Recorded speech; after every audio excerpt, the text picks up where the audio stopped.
He wrote part of it in English and then part of it in German. Because of the right to buy. So many times I'd have to go back and be like, wait, did I miss something? Oh, Florida. Gotcha. Gotcha. The front tire is wrong. That's a sports street. You know, you're running around and all, doing aerobics and stuff. Oh, goodness. Go to your house tonight. You want to go to Keisha's house? No, I have somebody at home that's kind of like that's like will hurt you with medicine, so I kind of have that. Your house. Let's take right now. Oh, nice. Because you're supposed to get refill today, and they're like, oh, this phone is going to call you back. So since this morning, 9 o'clock. Okay. When you turn the phone home for your Ferguson, Tylenol 2 something. So Well, that's going to have me have fun with withdrawal. that is why I got some sequels. Like I said. That was Fun day. It's like the pills, not the juice. Because it has no alcohol. That's funny. Do you want to go to our house? Yeah. Okay. Do we have any songs to sing tonight? Because I know Hannah wants to sing. I can sing a song. 382.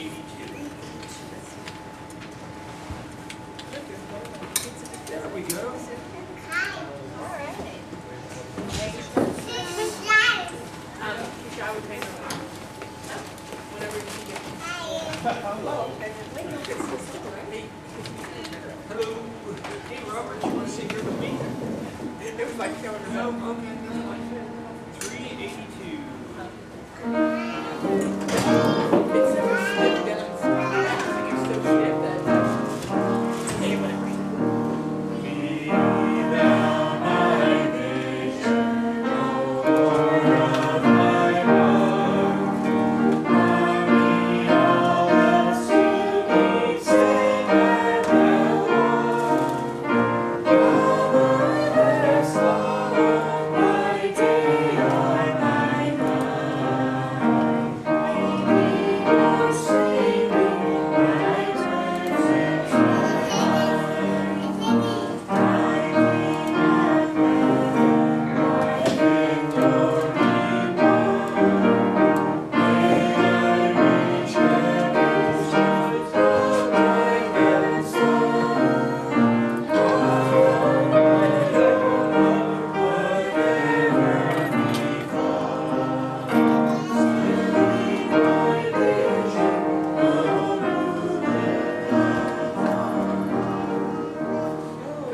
very good.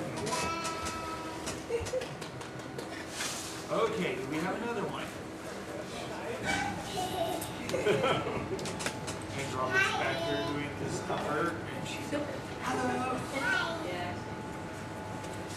girls on board. Another number. 493. Oh, That's why we're late. moving I only have apart. until 7. I only have until 7. Moving is no fun. No. Moving is no fun. Do you have a song over there?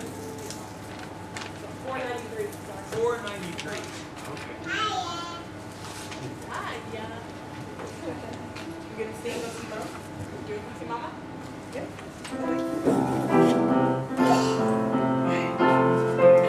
Hey, Mommy's over here. It's like a river, a dead when sorrows like sea billows roll, but ever my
you go.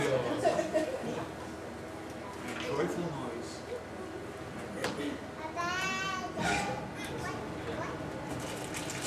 We're passing around. Okay, another song. Yeah, it's nice that they're doing this. Yeah. My wife just said, I brought snacks too that are healthy, and I said, yeah. Good try, though. Good try. Let's do it, Pete. Ow. Yeah, What? right. Okay, any other songs? Yeah, very good. Kimberly? Good. No? It's coming up. What? Is it on two? One or two? You told me to say 5:54. You say dude? That's awesome. That is. Very cool. Okay, 5:54.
Kendall's back there just grinning from ear to ear. How many days, Kendall? 33. 33? 33 and a half. Okay, 33. She counts down the days till she flies. When you all fly back? Yeah. We all fly back. It's coming very quickly, faster than, I mean, yes, I want to get back. There's too much to do here. Hot food. It's a good song. When was the last time you heard that? Oh, years. Years. Because we haven't sing it here. Well, we sing it here on Wednesday nights quite often. Okay, well, we just started coming here. Yeah, right. So, But on Sundays, we don't sing it. Sunday morning. It's not a Sunday morning song that we sing too often, but we ought to sing it on Sunday You morning. can hear it in the choir. Yeah, it is. The sweet by and by, too. Okay, let's sing Sweet, Sweet By and By. It's right there. I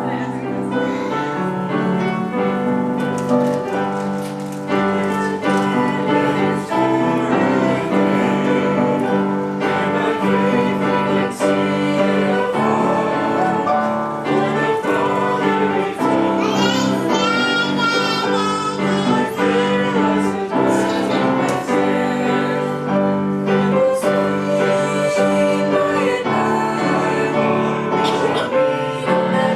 you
what were they going through during the time period of these songs and the song that we sang earlier?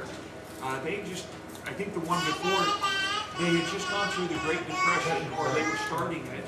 I'll Fly Away. I mean, they had a whole different view of life than what we have nowadays. Sweet By and By. I can't find a date when that was written.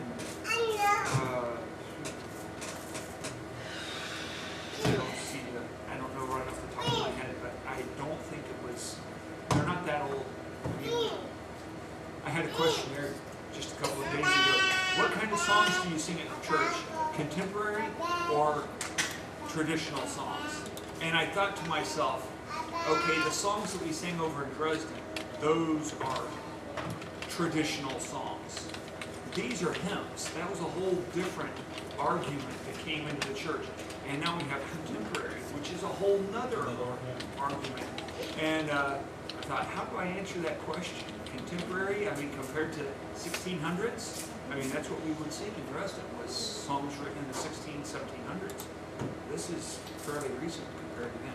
But there's still, 1930s. That's contemporary compared to some of them. So it's all relative there. But just to look at the song, to see the depth and to see the difference in when they were written, it shows you something from the music.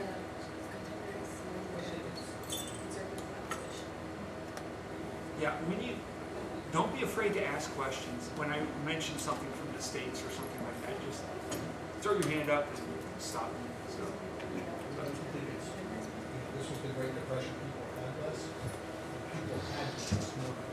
right. And now, people have whatever they have, what they want, and they don't, then they don't need God as much. Right. And some people wonder, they're like, I always have a problem that the Muslims, there's so many that are so faithful and so, they believe in what they're doing and they go through all the motions.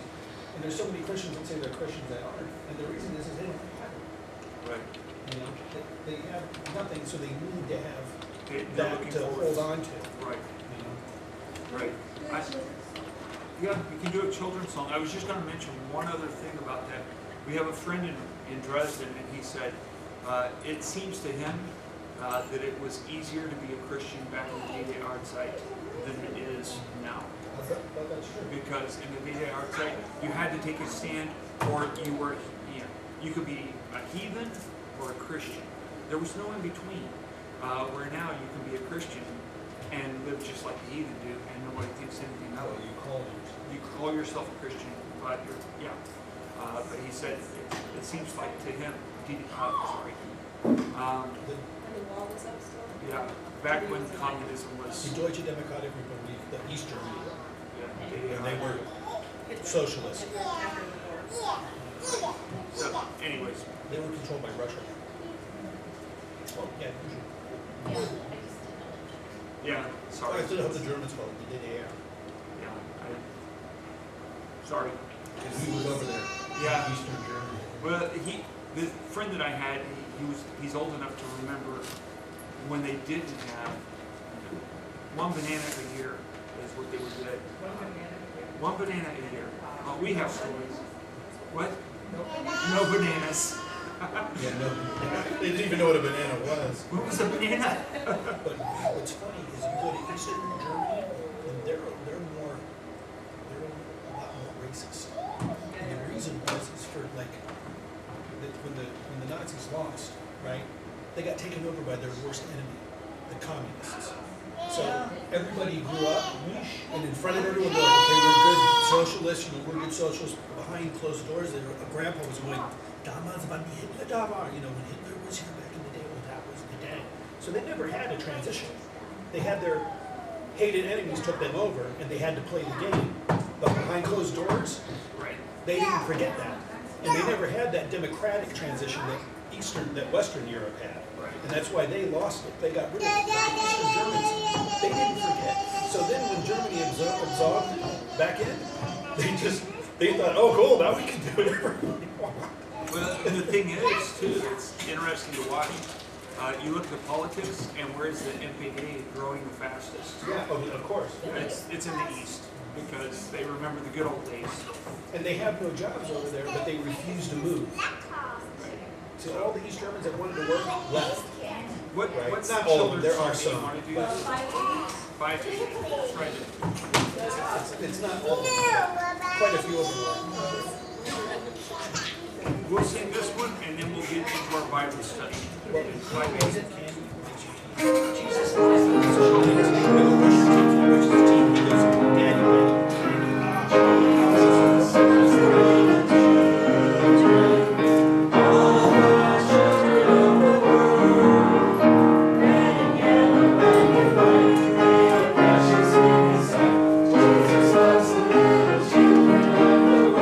Let's sing that one again. I want to see this again. Everybody on the corner of your eye, watch Robert as we sing this one. Okay, here we go.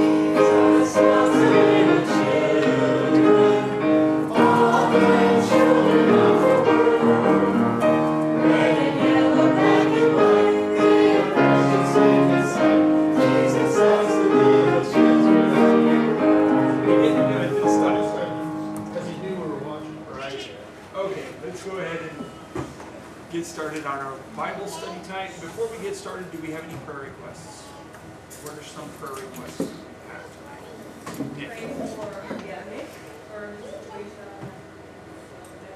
Right. For Uni, Right. and for my thing on Friday. Okay. Everything on prayer. Also, we pray for the bikes. They're having some car trouble again. They have rifle tire problems with their vans, so just keep them in prayer. And our missionary in England, Angela Baker, she was having a procedure done today, and so just keep her in prayer.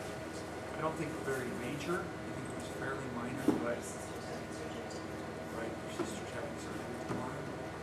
I have a good friend of mine, friends of ours, Andy and Maria. They're good friends, they're not Christians in church. And they're Catholics. And they're trying to conceive. They've been trying for years. And there's physically nothing wrong with either of them. For some reason, it's just not happening. And I told them last week, or 2 weeks ago, I told them they've been actively praying for them.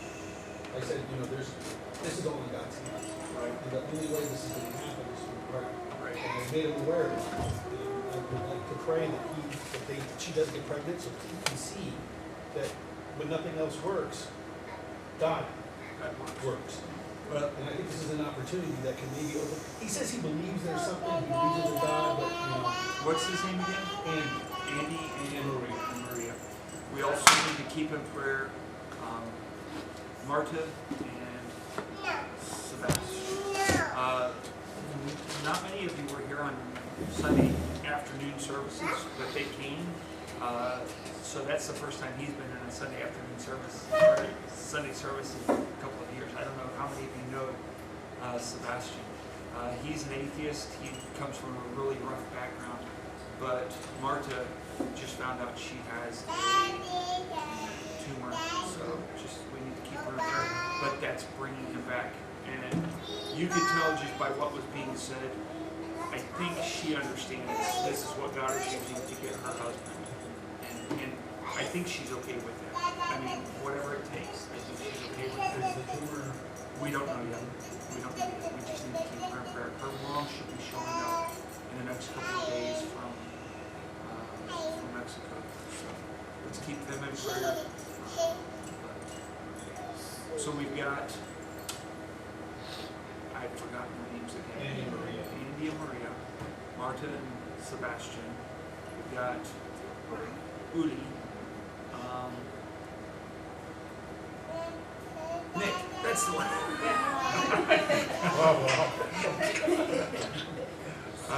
The bikes, what? Uli? Family situation.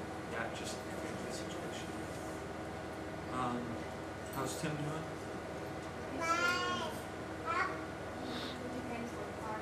Yeah. Okay. Keep praying. we keep praying. He is just the most friendly little child I think I've ever met. Awesome.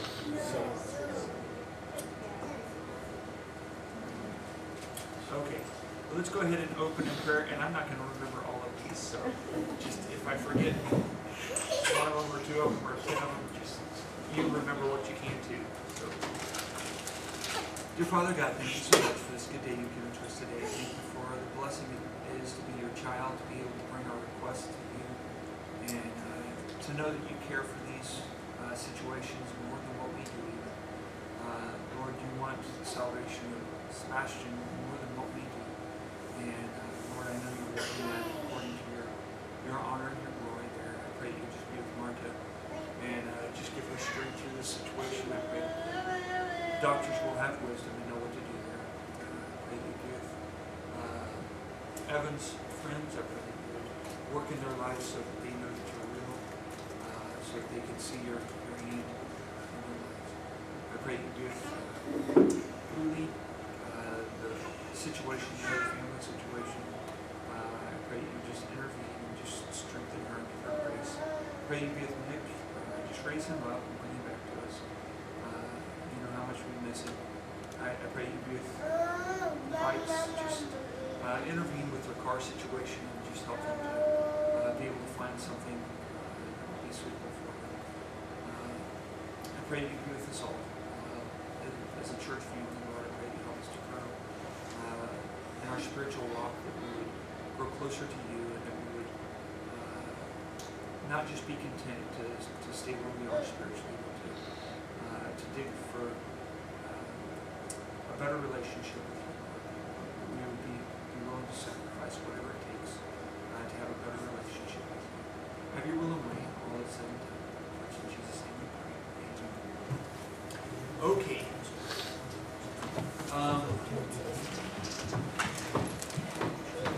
Cross. That's very sweet. Okay. I wasn't here last week. Can somebody give me an update on what was taught last week?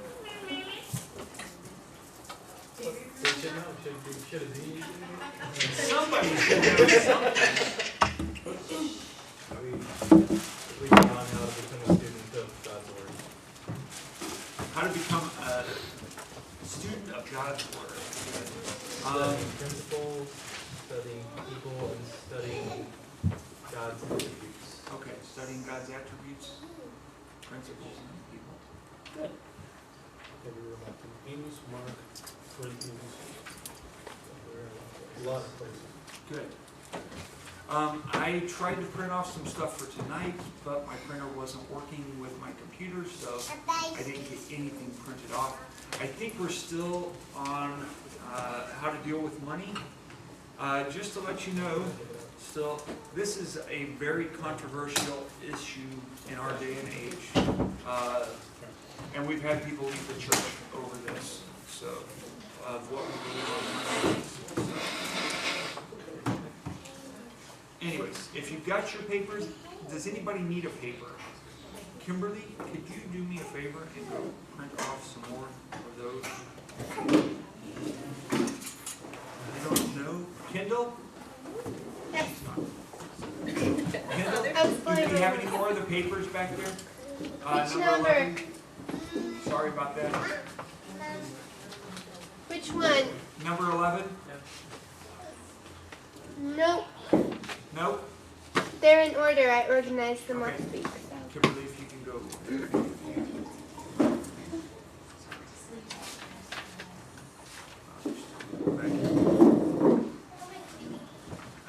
How many do we need? I need a paper. Raise your hands if you need a paper. We need at least 3, 4, 5, 6. I've got a pen. I've got one pen. It's something that we could use. I'll talk to Tony about that. We could use some of that. Okay. Okay.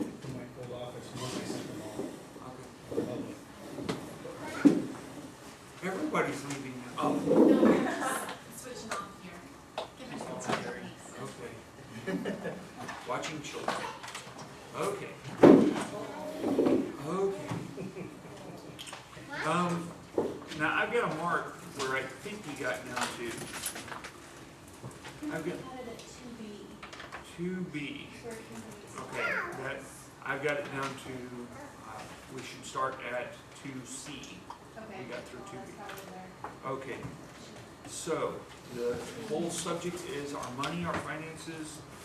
What should be my attitude towards money and possessions? So we looked at Roman numeral 1.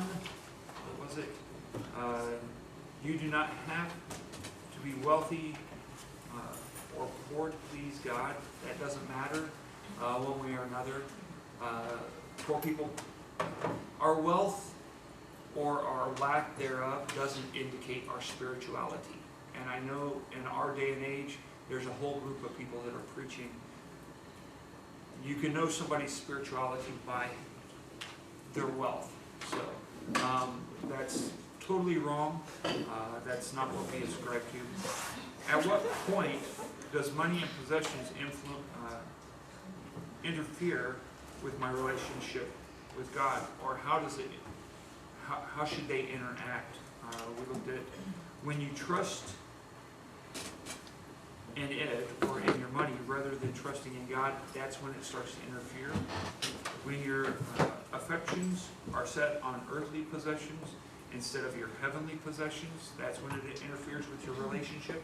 And C, when you think you own your own spirituality, another man's spirituality, or God's blessings can be measured by material possessions. So when you think you can measure these things by somebody's wealth or lack thereof, then that's wrong. And a couple of verses on that one.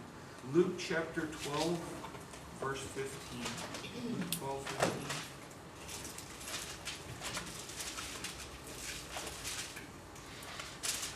Luke 12, 15. I will start with that one, and then as we start going, we'll go towards the end. And he said unto them, take heed and beware of covetousness, for a man's life consists not of the abundance of the things which he possesses. So, also, 1 Samuel chapter 16, verse 7. 1 Samuel 16, 7.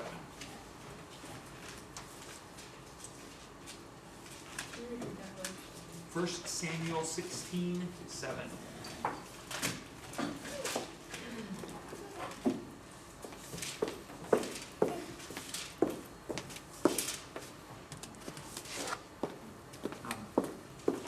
I'm ready. But the Lord said unto Samuel, look not on his countenance or on the height of his stature, because I have refused him. For the Lord seeth not as man seeth. For man looketh on the outward appearance, the Lord looketh on the heart. Okay. Trying to measure somebody's spirituality by their wealth is similar to trying to measure somebody's spirituality by, say, their ability to spell. Who gave Daleen the ability to spell, and who kept that ability from me? I mean, who did that? It's not because she studied so much more than I did. In fact, I studied more than she did when it came to spelling. I guarantee it, I studied more than she did. But she passed every single one of her spelling tests. I failed every one at least twice. So, I'm serious on that. So, it has nothing to do with your gift or ability, or that has nothing to do with your spirituality. We need to make that clear. So, when your objective in life becomes to earn as much money as possible, that's a danger too. Proverbs chapter 23, verse 4. Proverbs 23, 4.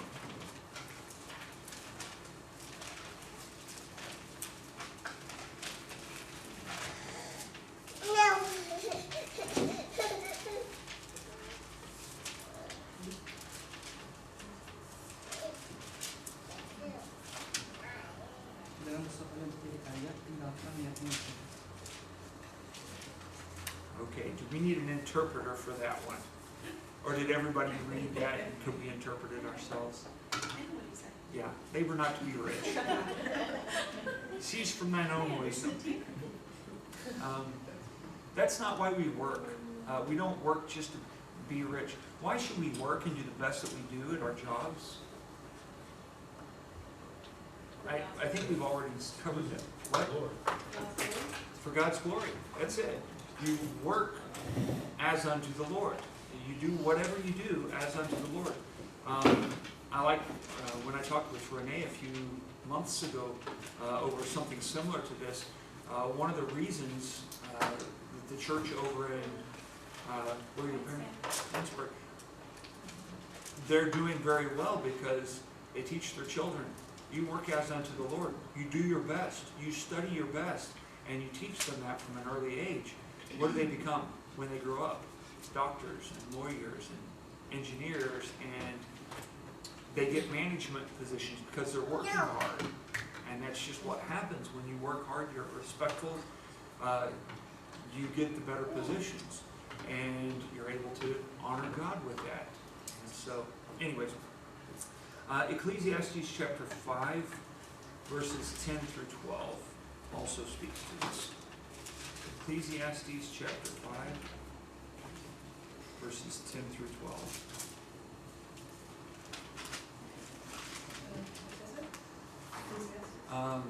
Is that Prediger? Yeah. Prediger. Prediger 5, same stuff. Okay.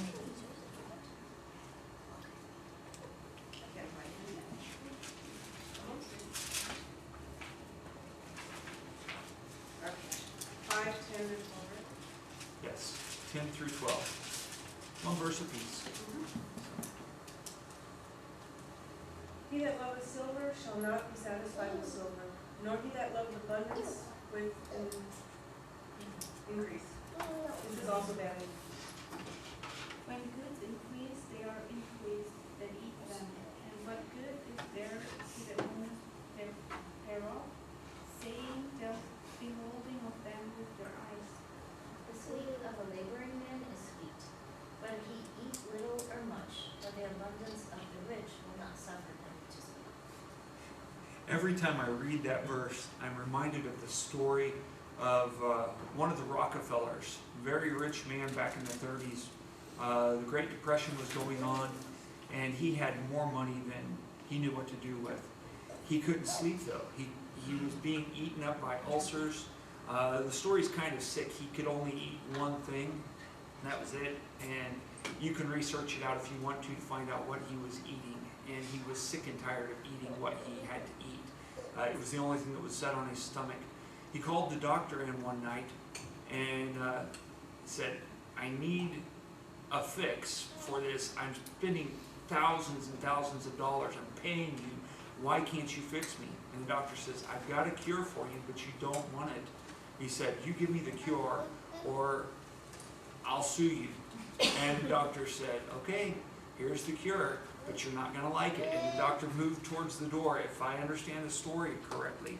He moved towards the door because he knew what was getting ready to happen. He said, what you need to do is give your money away. And he ducked through the door, and the Rockefeller, he threw the glass that he was drinking his meal, and he threw it at the doctor and said, get out, I'll never do that. And it just kept eating at him and eating at him all night long. He couldn't sleep. So finally at 2 o'clock in the morning, he calls up his secretary and says, I want you to give $1 million to this charity. And then he went to sleep. He went to bed, he went to sleep, he slept the night through. He woke up the next day and realized, that works. It's more blessed to give than to receive. And now we know the Rockefellers is one of the most philanthropists. They give a lot of money. They're philanthropists. Right. Or as we've heard on, I don't know if anybody's ever watched Wizard of Oz, they're good deed doers. Good deed doers. But it was because he learned the principle of giving the money away. And his doctor knew it, but Rockefeller wasn't ready for it until that point. And I think those people, a lot of us, when we're not wealthy and we learn that principle early, it helps us be healthy. Not just it makes us free. We're not always stressed about money. So, yeah, verse 12. The sleep of the laboring man is sweet, whether he eat little or much, but the abundance of riches will not suffer him to sleep. So, next verse, next one. When you think that you provide for your own needs instead of God providing for them. So Philippians 4:19. Philippians 4:19. Philippians 4:19. But my God shall supply all your needs according to his riches and glory by Christ Jesus. Okay. But my God shall supply all your needs according to his riches and glory by Christ Jesus. Now, what's the obvious question on this?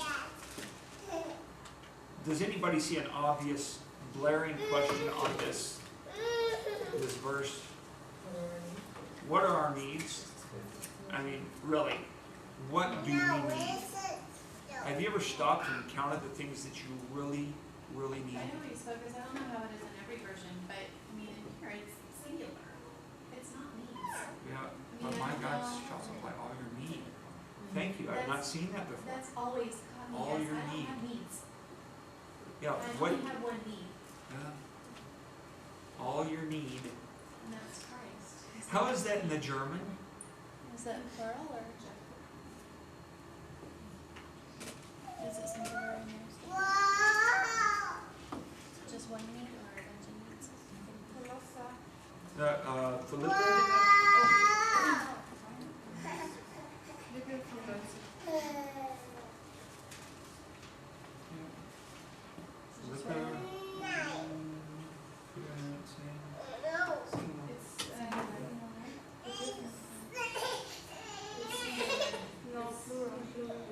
Was ist es in Deutsch? Mama. Bedürfnisse. Okay. Ja. Mine has, mein Gott aber wird allen euren Mangeln ausfüllen nach seinem Reichtum. Okay, that's not difficult to do. Wait just a second, let me look at this in the Greek. That's just one thing that's always caught me. I don't have needs, so.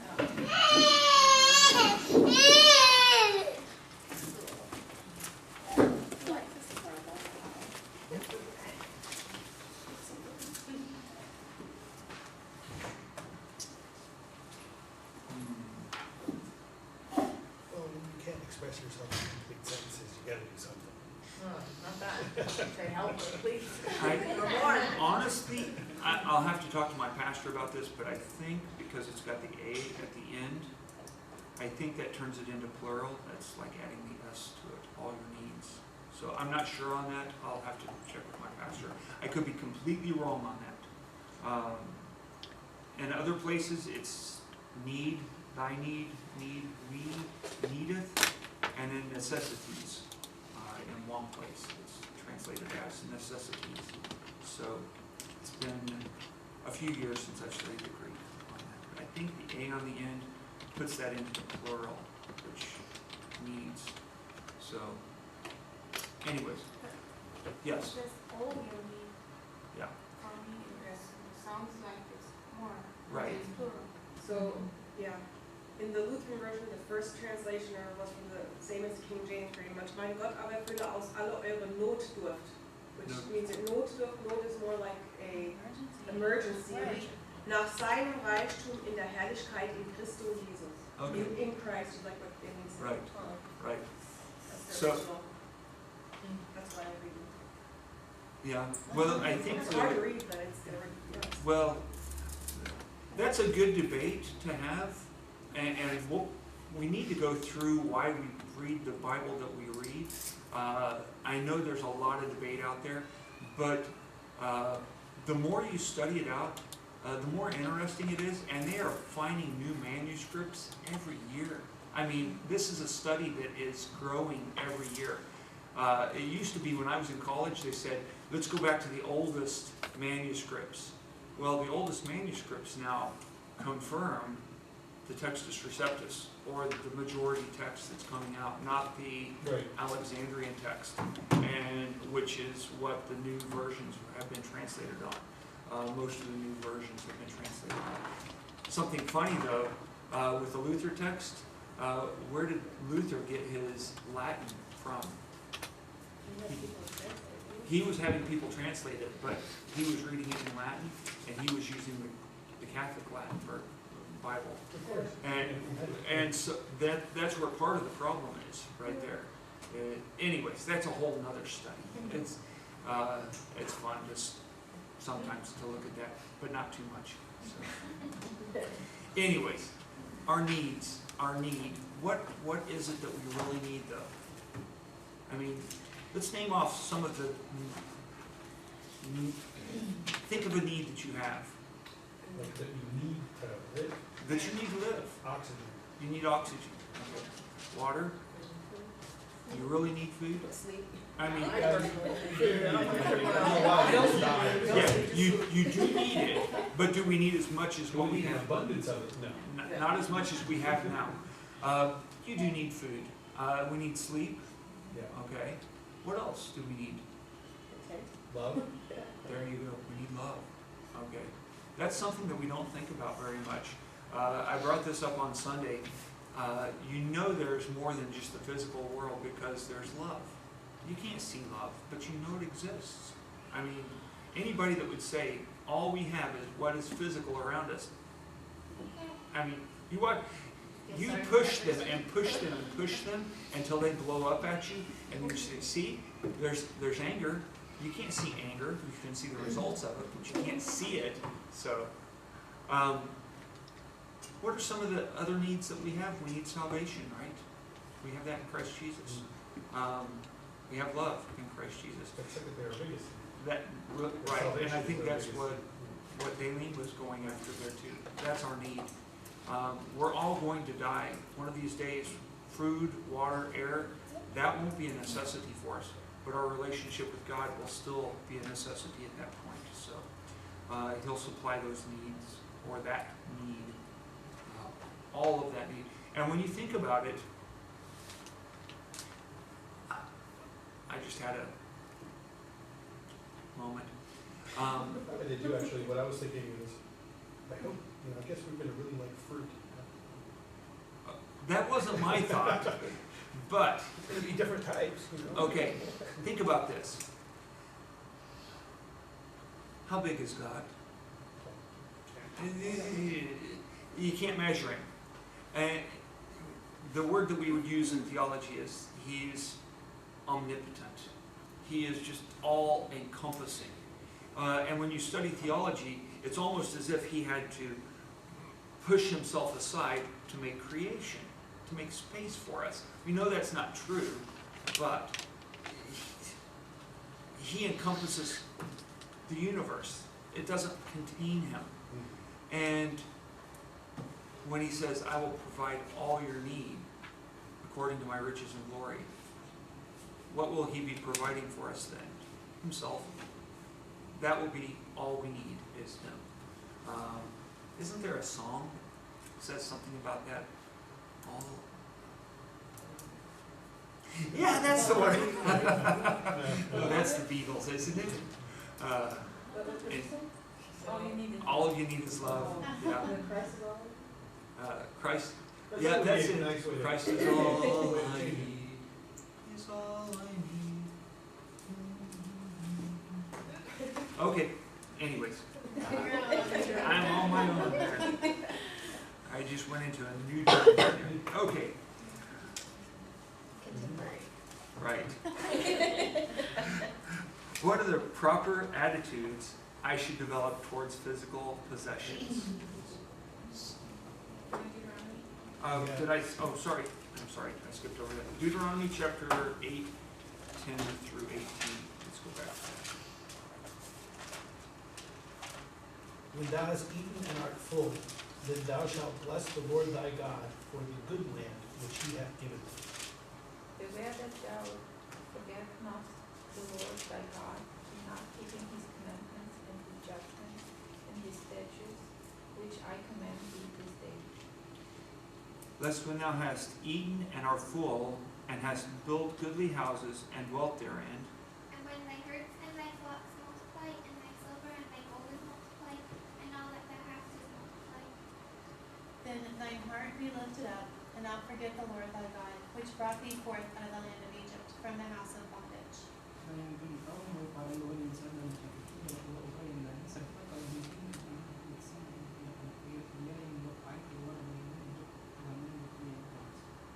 Who fed thee in the wilderness with manna, which thy fathers knew not, that he might humble thee, and that he might prove thee, to do thee good, and at thy latter end. And thou say in thine heart, my power and the might of mine, and hath gotten me this wealth. But thou shalt remember the Lord thy God, for it is he that giveth thee power to get wealth, and that he may establish his covenant, which he sware unto thy fathers, as it is this day. I'm looking for the verse, and I'm not sure where it is. I think it might be in Proverbs, where it says, Lord, make me not rich, that I forget you. Make me not poor, that I steal and dishonor you. I can't think of where it's at right now. I was looking for that. But, yeah. We don't provide for our own needs. God is the one that provides for us. He's the one that gives us the ability to earn money. He's the one that gives us the ability to do whatever we do. So just keep that in mind. Keisha, heading out. That's a good place to we finished up with that one. Tell Nick we said hello, and we're praying for him. I haven't texted. Did you need the next CD? Not yet, no, he gave me some on Sunday. I gave you some on Sunday. Yeah. I've got another one ready for you if you want it. Okay? Done. Okay. Bye-bye. Proverbs 39. Proverbs 39. So,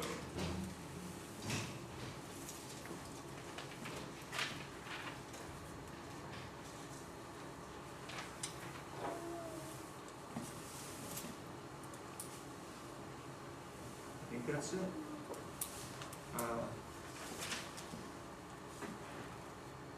Proverbs 39.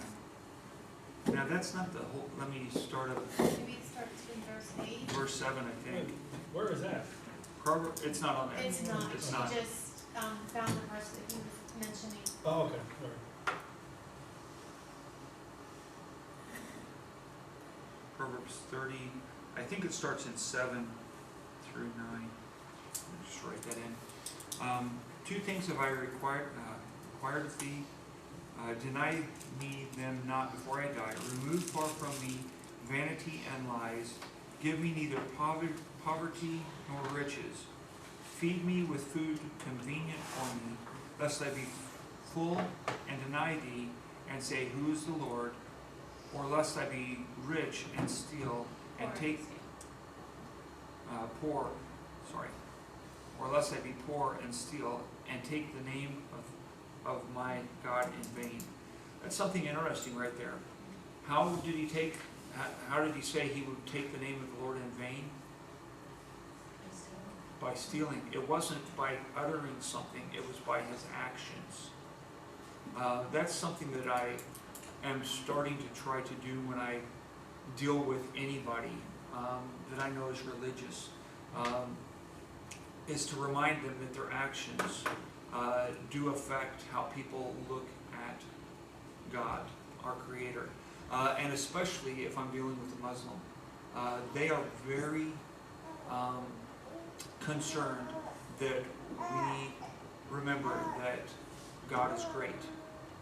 And if their kids are causing a disturbance in the store, but they want me to remember that God is great, that sure helps me remember that God is great. Which God do I want to serve? I mean, our actions, we can take the name of the Lord in vain with our actions. If we steal as Christians, if we lie as Christians, we're taking the name of the Lord in vain. Just by, we have taken his name upon us, have we not? And if we steal, we're taking his name in vain. If we, whatever. If we're doing something as a Christian that's not. that we should not be Christ-like, doing, right? And other people see. You can put, if we're gossiping, you know, or talking behind somebody's back inappropriately, that, and for some of us, the way that we talk about others, I mean, I talk about my family in a certain way, and that's how I talk about my family, and other people will go, you talk about your dad that way? He's my dad, we're good friends. I mean, we talk about stuff that way. We grew up on a farm. I mean, sorry. It's just, I try to honor him, but sometimes, and I try to be conscious of that if I know that what I'm getting ready to say would dishonor my parents in front of someone else, and thereby diminish the name of God, I'll try not to do that. We need to be careful on how we act, what we do, not for our own glory, not because, what is somebody else going to say about me, but what is somebody else going to say about God? That's what we should be concerned with. Hello. Okay. Let's try to get through this next point. We can get through one or two maybe. What are the proper attitudes I should develop towards physical possessions? First and foremost, be content with what you have. Understand to be content is not to be content is not to grudgingly resign yourself to accept your state, but to rest satisfied in God's provision, realizing whatever you have been given is a blessing. So, we are to be content with our possessions. So Hebrews chapter 13, verse 5. Hebrews 13, 5. Let your conversation be without covetousness, and be content with such things as ye have. For he has said, I will never leave thee nor forsake thee. So, why did he say, be content with such things as ye have? For what? For he said, I will never leave you nor forsake you. Because he won't leave us, we can be content in whatever. Something that Daleen has started reminding me of occasionally when I come down in a bad mood or whatnot. She'll just look on Facebook or email and say, this family, they've got a child that, look at what's going on here. Or this family, they just lost, look at this. Oh, I shouldn't be so down in the mouth then, should I? Because we don't see the sun today. It just, you can always find somebody that's worse off than you. Most always. I won't say always, but most always. When we were singing tonight, the song, what was the first one we sang? No, not that one. The next one. Not that one. No, not that one. It is well. It is well with my soul. There we go. Thank you. That's it. Do we remember? I know I've told the story about when that was written. It is well with my soul. Does everyone remember that? Anybody not heard the story of that song when it was written? Okay, Stacy, you have it. Okay. The man that wrote the song was traveling from New York to Europe to console his wife. They had lost 4 daughters? They had lost their daughters, all of their daughters, in a shipwreck in the Atlantic. And he was in the very spot where the ship went down, and he wrote that song on that spot, or close to that spot where they went down. And he could say, it is well with my soul, because he knew they had a good relationship with God. Now, he did some crazy things later on in life. He slipped away a little bit, but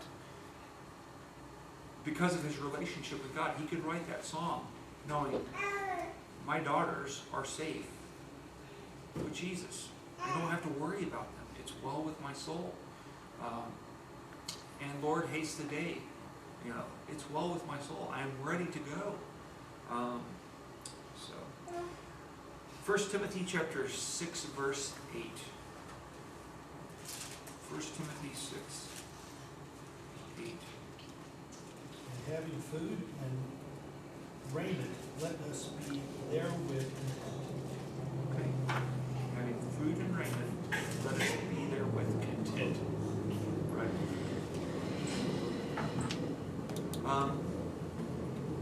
Something that Ken Jung reminded me of a few weeks ago on Facebook. He said he was out, they live in Singapore right now. I think they live in Singapore, isn't that right? I think so. Right. He said they'd gone to the mall and he was looking at some new clothes to purchase. And his wife said, don't you have something like that, just like that in your closet? And he stopped and he went to his closet. You know, he didn't make the purchase. He went home, he looked in his closet, and he started counting up how many shirts he had, and how many pairs of shoes he had, and how many pairs of pants he had, and just on, and he listed it on Facebook. I don't know if you've got him on as your friend on Facebook. He said, I've got all these things. I should never have to buy anything else to wear again all my life. I'm set. And in this day, what did people have? They had one change of clothes. That was it. And he says, you have food, you have raiment, be content. You've got enough. I mean, they struggled for their daily bread. Give us this day our daily bread. That was a struggle for them. How many of us have worried in the last month, where is the next meal going to come from? Has anybody in our congregation worried about that? Not even the refugees worry about that. They know where their food is coming from. We don't have that problem. Everybody wears sandals too, everywhere. Everybody did, yeah. No, not when it's cold. Raining outside? No, rare. Well, Daleen she is chomping at the bits to put back on her sandals this year. I mean, she is ready to put them on. But yeah, it's a little bit too cold for me still. So, but yeah, we need to consider how good we do have it, and are we honoring God the way we should with what He has given to us? Let's go ahead and do this one, and then we'll stop. We are to be content in whatever state we find ourselves, resting in the Lord Jesus Christ. Let's read. Let's see. Philippians 4:11. Not that I speak in respect of one, for I have learned in whatsoever state I am, there is to be content. Right.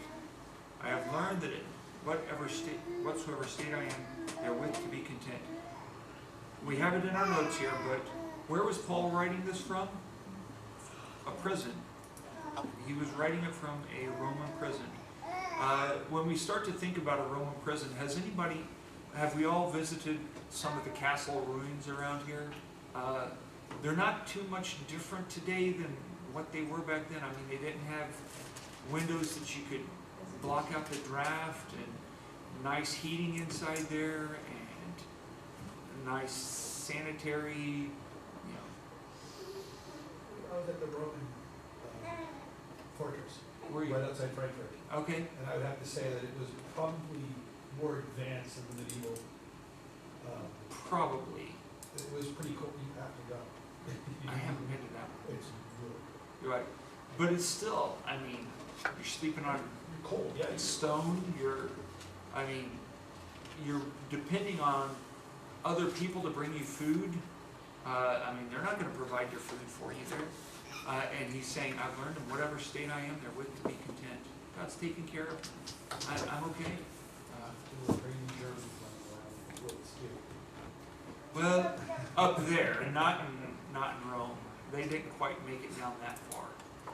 Well, there were probably some crazy Germans running around down there too. The Praetorian Guard were all Right. And some of the gladiators, weren't they? German?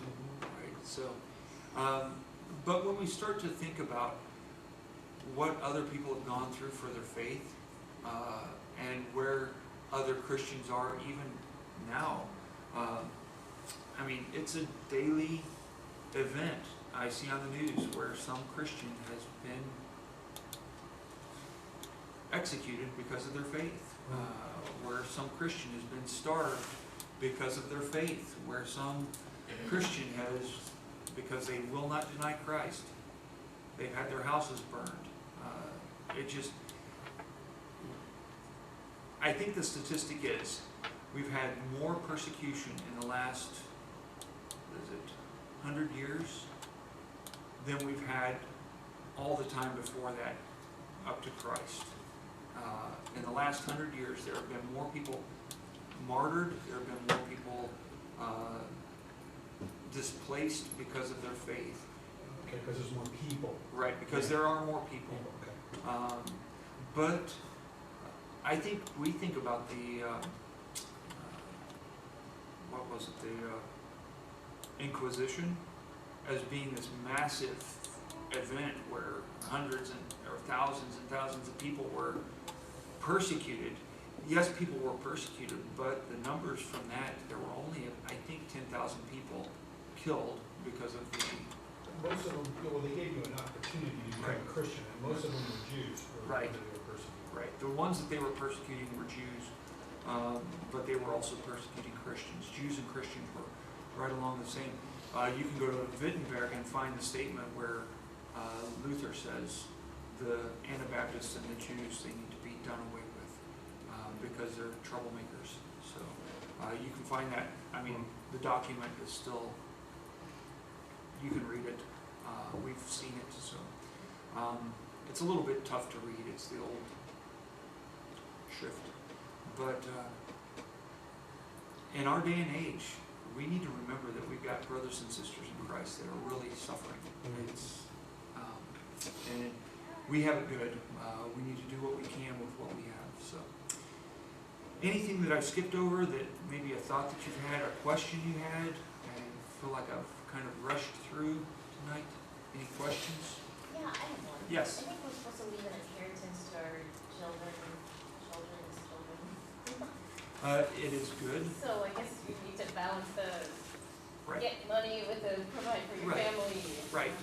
Yeah, and in fact, when you look at the New Testament, I think we're going to look at some of that as we go on down.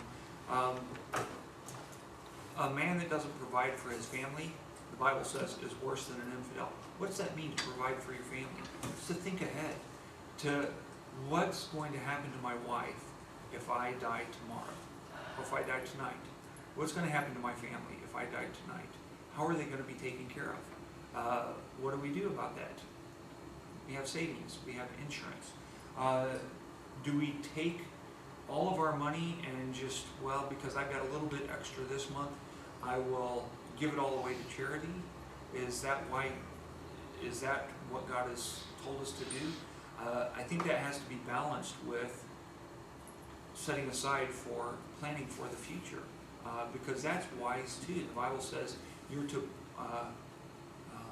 in Proverbs, if you are building a house or building a tower and you don't prepare for it, and as a family, what are we doing? We are building a tower. We want to make sure that our children have a godly inheritance so that they can do better things than what we did. And what does that mean? Starting them out right financially, I think, is a good way. It wasn't uncommon too many years ago for a wedding present of a house. That's what families would give their children so that they weren't crippled when they started out. Not anymore. Now, do the Russian Baptists, or did your... No, nothing like that, okay. No way. Okay. But also it was, at that time, I got a kitchen. it was also self-preservation too. Right. Because if you didn't provide for your family, your children, and they hated you, and you got old and decrepit, Right. they were like rotting in the corner, you know, like, I'm not gonna do anything for you. So Right. if you provided for them, they're like, oh, thanks, Dad, you know, you left us all this stuff, and I'll Right. take care of you now when you're old. Right. Well, I think that's part of it. I think that's a bit small of it. part, But when that verse that's being said, a person that doesn't provide for his family, it's talking about children providing for their elderly moms in particular. So remember that, Kimberly. Kendall, remember that. providing for elderly ones, Plan. retirement plans, A right? retirement plan, right? Are you gonna be like a football, soccer player or something? I wouldn't wish that on anybody, I don't think. Oh, this is awesome. You watch him play for Germany out there running. I don't know. Tor, yeah, that's my kid, that's my kid. I have a friend in Mexico. I've got a friend in Mexico. They offered him a professional position. He said, nope, I'm not going down that road. Oh, I'm sorry. He's a pastor now, though. So, okay. Thank you for bringing up that point. Hopefully, I think we'll get to that a little bit in the next couple of verses. So, let's go ahead and end in a word of prayer. Just remember in your personal prayer time the ones that we've already mentioned, and just pray for each other. Okay, Dipta, if you close us in prayer tonight, I'd love to hear you pray. Let's pray. Entonces Jesús nos hace su amor, para poder para kami para ini, kami kasih kesempatan, kami terima kasih kami terima kasih. Belajar terima kasih Tuhan, kami akan pulang izin, dan kami perjalanan dan saudara sampai kami dalam nama Yesus kami bersyukur. Amin. Amen. Yeah, so awesome.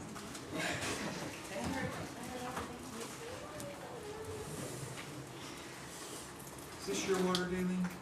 That's yours. Is that yours, Kimberly? I'm drinking out of the bottle. No, I haven't. I thought she was. No. Everybody is.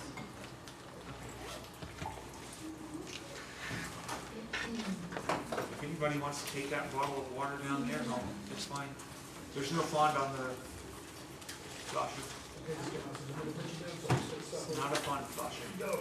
So, is everybody going to be at Wiesbaden on Wednesday?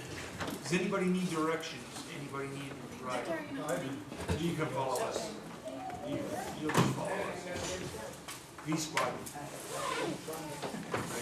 Right. Like, here's Frankfurt, here's Wiesbaden.